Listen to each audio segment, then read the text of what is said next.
if your dua could be drawn out, what does a dua look like in sajda? You know, physically speaking, right, you have the image in your mind. When you physically humble yourself to Allah subhanahu wa ta'ala, your face is on the ground and you're saying Subhana Rabbi al-A'la, right? What would your dua look like if it had a physical image to it?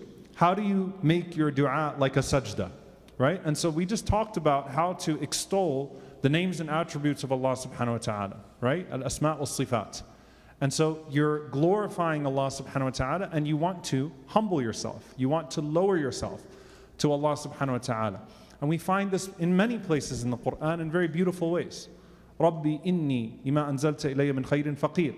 What Musa alayhi salam says in Madian when he's completely desperate. Oh Allah, I am in need of whatever good you're going to send to me. I am completely in need of that. Right? So extolling Allah subhanahu wa ta'ala's greatness. Who can give me another example of a prophet in the Quran who shows his weakness? Zakaria alayhi salam. Zakaria alayhi salam and Ayyub alayhi salam. That's exactly what I was looking for. Zakaria alayhi salam. Inni wahana al-'azmu minni washta'ala al-ra'su shayba.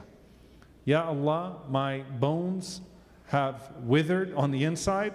My hair has burst with gray. Meaning I am weak on the outside, I am weak on the inside. The age shows to everyone, and what I feel on the inside, you know, right? So weak on the inside, weak on the outside. Ayyub alayhi salam, when Ayyub alayhi salam calls out to Allah subhanahu wa ta'ala, massani ad-dur, that, oh Allah, I have been struck by hardship, wa anta arhamur rahimin, and you are the most merciful of those who show mercy, right? So all he did, literally, was a name of Allah subhanahu wa ta'ala, attribute name of Allah, and idharul abd, idharul hal, to show his weakness to Allah subhanahu wa ta'ala. There's so many things that we have to take into consideration when doing this right though. Number one, make sure that you mention the blessings of Allah upon you before you mention the hardship that you are in. Okay? If you're going to mention the hardship that you are in to Allah subhanahu wa ta'ala, make sure you first mention the blessings that you have in your dua. Don't go straight to the hardship. Instead, start with the blessings, the things that you're grateful for. Because that's part of the hamd, that's part of the thana part, right? That's part of the thana part. Praising Allah subhanahu wa ta'ala. So praise and thank Allah subhanahu wa ta'ala for the blessings that you do have. And then you go into the part where you talk about your weakness. Number two, the scholars say don't attribute the hardship to Allah. Al-khayru kulluhu biyadayk. Right? All good is in the hands of Allah subhanahu wa ta'ala. وَالشَّرُّ لَيْسَ إِلَيْكَ. And we don't attribute hardship and evil to you. So don't say, oh Allah, you did this to me. Or don't even insinuate that you put me in this bad situation. Attribute the good to Allah. Don't attribute the hardship to Allah subhanahu wa ta'ala, because that would be bad mannerisms in dua. The ulama also mention, when it comes to the blessings of Allah subhanahu wa ta'ala, أَمَّا بِنِعْمَةِ رَبِّكَ فَحَدِّثْ. Speak of the blessings of Allah. Someone asks you how you're doing, you say, Alhamdulillah.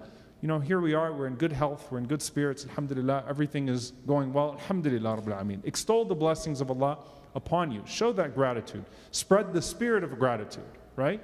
Look at us, Alhamdulillah, we're living in this situation, that situation, I have nothing to complain about. أَمَّا بِنِعْمَةِ رَبِّكَ فَحَدِّثْ.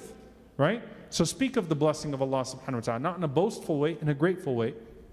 But when it comes to your hardships, and when it comes to complaining about your situation, إِنَّمَا أَشْكُ بَثِّي وَحُزْنِي إِلَى اللَّهِ. I complain of my hardship and grief to Allah.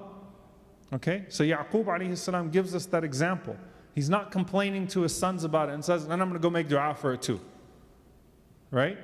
He's keeping it up, bottled in a healthy way. I actually don't want to use the word bottled. Let me put, he's channeling it to Allah subhanahu wa ta'ala. Sometimes, of course, people need counseling. Sometimes people need shura. That's different. This is not what I'm talking about. I'm talking about complaining.